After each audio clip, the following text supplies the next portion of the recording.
Hello दोस्तों, देखिए ये जो सुपरएनुएशन पेंशन स्कीम जो लाने का बात था, जो सैब से ट्रांसफ़र होके, तो उसके बारे में जो AIBSNL ने एक एग्जीक्यूटिव एसोसिएशन है, तो क्या चिट्ठी लिखा है, क्या इनपुट्स दिया है, वो आप लोगों के साथ आज हम साझा करेंगे। इसके साथ BSNL एम्प्लॉयज़ यूनियन ने भी क्या दिया है अपना ओपिनियन, वो भी आज हम लोग आपके साथ साझा करेंगे। देखिए पहले AIBSNL का जो लेटर है वो देखते हैं। 21 विषय में देखिए सब्जेक्ट में भी लिख दिया है, introduction of national pension scheme with respect to BSNL recruited employees in lieu of existing superannuation pension fund invested through LIC India। तो यहाँ पे लिखा गया है, यही चीज़ इनपुट्स यहाँ पे दिया गया है कि आप लोग सभी जानते हैं 5% डिपॉजिट होता है सैब में, जो LIC इंडिया के LIC इंडिया जो है मैनेज करता है, LIC मैनेज करता है। तो अभी इसमें क्या क्या बातें हैं ये देख लेते हैं। पहला बात बोला गया है कि जो विलिंग एम्प्लॉय है उनके साथ विलिंगनेस लेना। देखिए बात ऐसा है कि ये जो क्रिएट हुआ, ये सिर्फ BSNL रिक्रूटेड एम्प्लॉयज़ के लिए ये फंड क्रिएट हुआ। तो अभी क्या है कि बहुत सारा BSNL recruited employees individually NPS ले लिए हैं, तो उनके लेके क्या होगा, ये भी बात है। और जो इंडिविजुअल NPS अकाउंट होल्डर हैं, तो उनके साथ अगर कंपनी के द्वारा सुपरएनुएशन पेंशन फंड अगर NPS में हो जाता है, तो ये जो डुअल अकाउंट होगा, तो डुअल अकाउंट कैसे मैनेज होगा और इसका प्रोसीड्यूर क्या होगा, ये भी डिफाइन करना चाहिए। और अगर NPS में कोई एम्प्लॉय रखना नहीं चाहते हैं, तो जो पुराना जो सिस्टम है LIC का, वही सिस्टम या दूसरा कोई अप्रूव फंड मैनेजर के द्वारा वो मैनेज करना चाहिए, ये बात बोला गया है। और सिलेक्शन ऑफ फंड मैनेजर, ये भी बहुत महत्वपूर्ण है कि LIC का जो फंड मैनेजर होता है, LIC PFL है पेंशन फंड मैनेजर के द्वारा, और HDFC पेंशन फंड मैनेजर के द्वारा।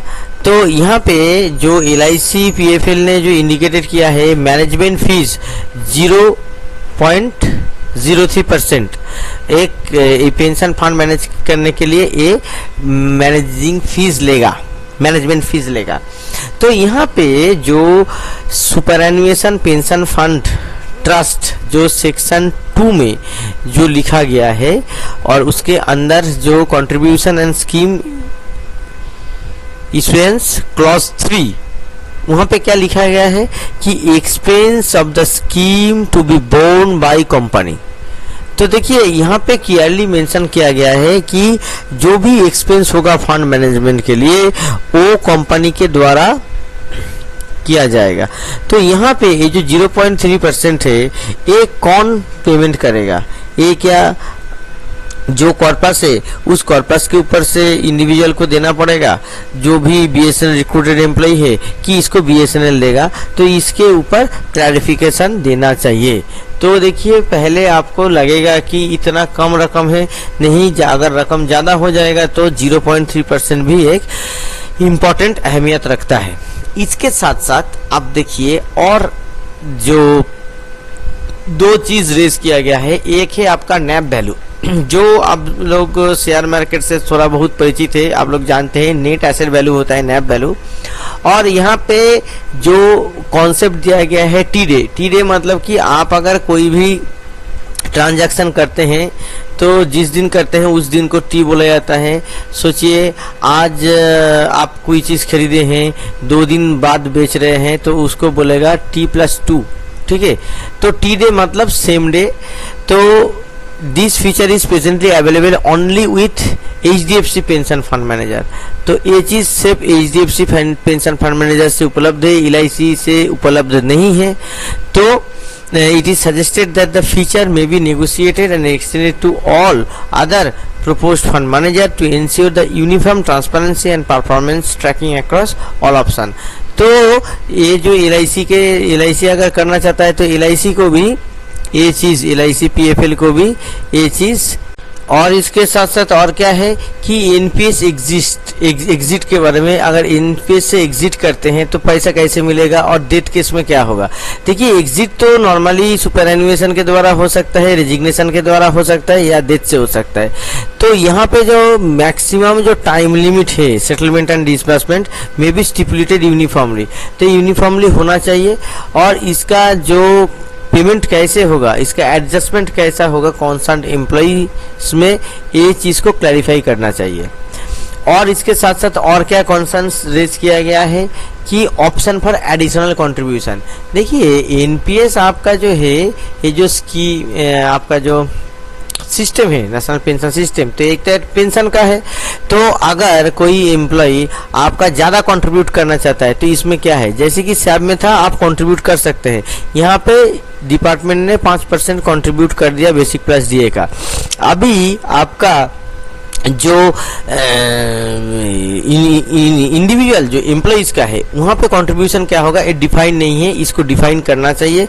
अगर कोई कंट्रीब्यूट ज़्यादा करना चाहता है तो उसका कॉर्पस बड़ा होगा, तो ये अगर कॉर्पस कोई बड़ा करना चाहता है तो ये भी वेलकम है। जैसे कि हम लोग जानते हैं ईपीएफ में क्या होता है, ईपीएफ में आपका 12% कटता है, एम्प्लॉई 12% देता है, एम्प्लॉई 12% देता है, एम्प्लॉयर 12% देता है, एम्प्लॉई 12% देता है, तो एम्प्लॉयर भी देता है। तो ये जो एम्प्लॉई जो 12% देता है इसको बढ़ा के 14% कर सकता है। तो 2% के ऊपर क्या होगा कि एम्प्लॉयर का कंट्रीब्यूशन फिक्स रहेगा, एम्प्लॉई थोड़ा ज्यादा करेगा तो ज्यादा पैसा बचत होगा, ज्यादा कॉर्पस बनेगा बात के लिए। तो ये जो चीज है ये चीज एमपीएस में भी उपलब्ध करना चाहिए, ये अच्छा कंसर्न है। और देखिए फ्यूचर फंड एनहांसमेंट, देखिए जैसे कि सेकेंड पीआरसी का जो रिकमेंडेशन था वो रिकमेंडेशन आप लोगों के लिए मैं दिखाता हूँ। उसका एक आरटीआई किया गया है, वो आरटीआई आप देखेंगे तो अच्छा से समझ में आएगा। यहाँ पे भी लिख दिया गया है कि आपका पीएफ के लिए 12% कंट्रीब्यूशन होता है, ग्रेचुइटी के लिए 4.8% कंट्रीब्यूशन होता है, और पोस्ट रिटायरमेंट मेडिकल बेनिफिट्स के लिए 3.3% कंट्रीब्यूशन होता है, और पेंशन जो अभी सैब चल रहा है सुपरएन्युएशन बेनिफिट, तो बाद में अगर ये एनपीएस भी हो जाएगा तो इसमें 5% कंट्रीब्यूशन होता है। तो टोटल कंट्रीब्यूशन हो रहा है आपका 25.31%। तो यहाँ पे 4.9% का शॉर्टफॉल है, जो रिकमेंडेशन था वो 30% था। तो ये अगर बढ़ाया जाएगा तो इसको जो सुपरएन्युएशन जो पेंशन फंड है, सैब है, जो आपका एनपीएस है, जो भी होगा तो उसमें ये 4.9% को दिया जाए। तो ये चीज जाके आने वाले दिन में 9.9% तक, अगर 5% से 4.9% को ऐड कर देंगे तो 9.9% हो जाएगा। तो ये एक अच्छा सा कॉर्पस बन जाएगा। इसके साथ साथ बीएसएनएल का जो इनकम टैक्स, बीएसएनएल रिक्रूटेड का जो फायदा मिलेगा इनकम टैक्स इम्प्लीकेशन का, आप लोग जानते हैं जो एम्प्लॉयर कंट्रीब्यूशन है under NPS, employer contribution up to 40% of the basic salary of government sector under new tax regime are tax deducted under 80 CCD subsection 2। तो ये जो थ्रेशोल्ड लिमिट है ये 7.5 लाख रुपया का है एक फाइनेंशियल ईयर में, apply to the combined employer contribution towards NPS PF and superannuation for tax free exemption. तो यही सब जो इनपुट्स है, ये सब इनपुट्स को ट्रांजिशन करना चाहिए, सेफगार्ड करना चाहिए। ये रिटायरमेंट जो सिक्योरिटी है बीएसएनएल रिक्रूटेड एम्प्लॉइज का, उसको सेफगार्ड करने के लिए ये सब कंसर्न रेज किया गया है एआईबीएसएनएल की तरफ से। और यहाँ पे दोस्तों एक चीज देख लीजिए, ये बहुत ही महत्वपूर्ण चीज है, ये आरटीआई का कॉपी। तो ये जो आरटीआई का कॉपी है, इस आरटीआई का कॉपी में क्या चीज जानने के लिए आरटीआई किया गया था कि हम लोगों का जो सुपरएन्युएशन जो बेनिफिट है 30%, उसका ब्रेकअप क्या है, 30% का ब्रेकअप क्या है। देखिए यहाँ पे बीएसएनएल के द्वारा ये आरटीआई यहाँ पे रिप्लाई कर दिया गया है, देख सकते हैं बीएसएनएल के द्वारा। तो यहाँ पे क्या रिप्लाई आया है कि देखिए जो मैंने बताया ये चीज आप लोग देख के रख लीजिए, इस वीडियो को सेव करके भी रख लीजिए, बाद में आप लोगों का काम में आएगा कि कितना आप लोगों का कंट्रीब्यूशन है। देखिए ईपीएफ का 12% कंट्रीब्यूशन करता है डिपार्टमेंट, जो आपका सैलरी से अलग है। इसके साथ साथ आपका ग्रेचुइटी में 4.8% हर महीने का आपका सैलरी का हिसाब से ग्रेचुइटी भी कैलकुलेट हो जाता है।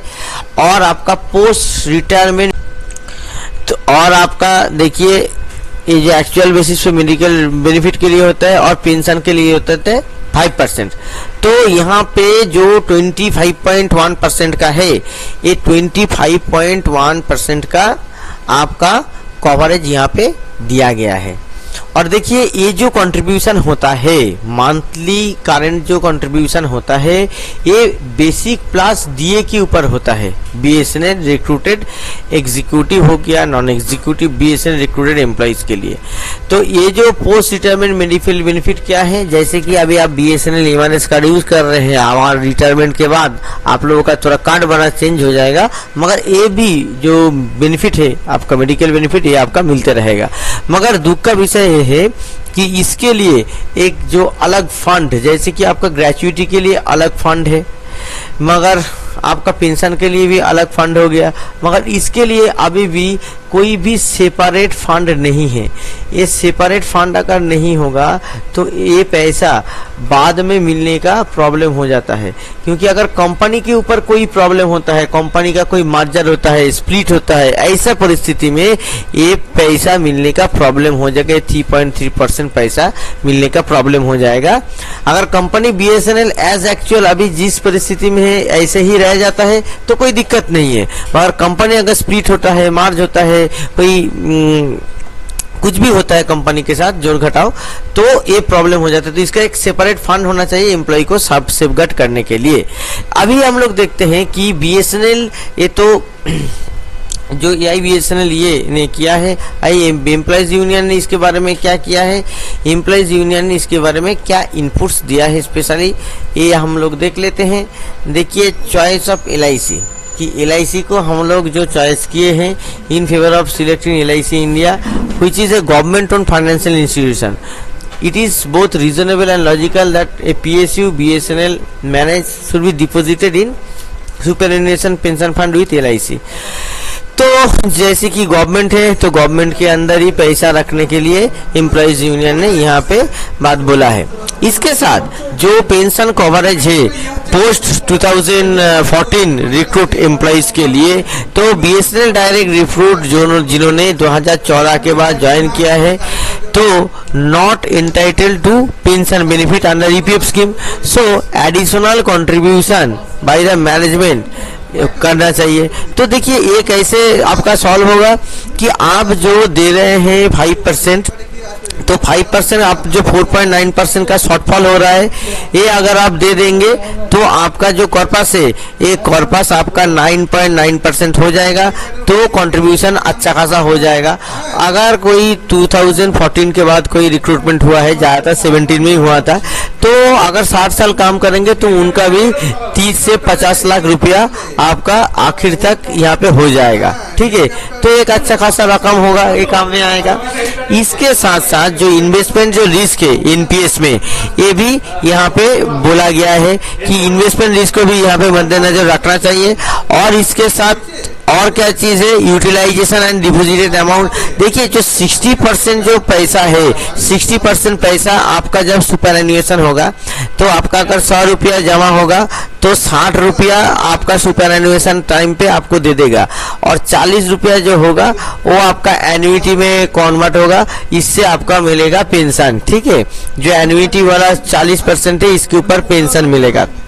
तो यहाँ पे एम्प्लॉयज यूनियन का कहना है कि ये जो 60% आप एक्चुअल में दे रहे हैं, तो ये यहाँ पे एक ऑप्शन रख दीजिए कि ये 100 रुपया के ऊपर ही अगर कोई पेंशन ड्रॉ करना चाहता है, अगर एन्युइटी करना चाहता है तो उसको वो ऑप्शन मिले। तो दोस्तों हम लोगों ने एक यूनियन का और एक एसोसिएशन का यहाँ पे क्या फीडबैक है एनपीएस के बारे में वो दिखाया। अभी जो स्नेहा है और जो एजिटोआ है, ये दो एसोसिएशन अभी तक उजागर नहीं किया है कि क्या फीडबैक है ये एनपीएस स्कीम के वजह से, और जो बीएसएनएल एनएफटी है उसका भी ऐसा कोई स्पेसिफिक कोई इनपुट्स नहीं आया है। अगर इनपुट्स आएगा तो उस विषय में हम लोग फिर वीडियो बनाएंगे। फिलहाल इस वीडियो को ज़्यादा से ज़्यादा एम्प्लॉइज़ के बारे में अंदर सर्कुलेट कीजिए, जैसे कि एक ओपिनियन फॉर्म हो और कुछ कॉन्सर्न जो रेज हुआ है उसके साथ और जो कॉन्सर्न्स है वो कॉन्सर्न्स रेज हो और जो इम्पोर्टेंट फीडबैक एम्प्लॉय की तरफ से आए।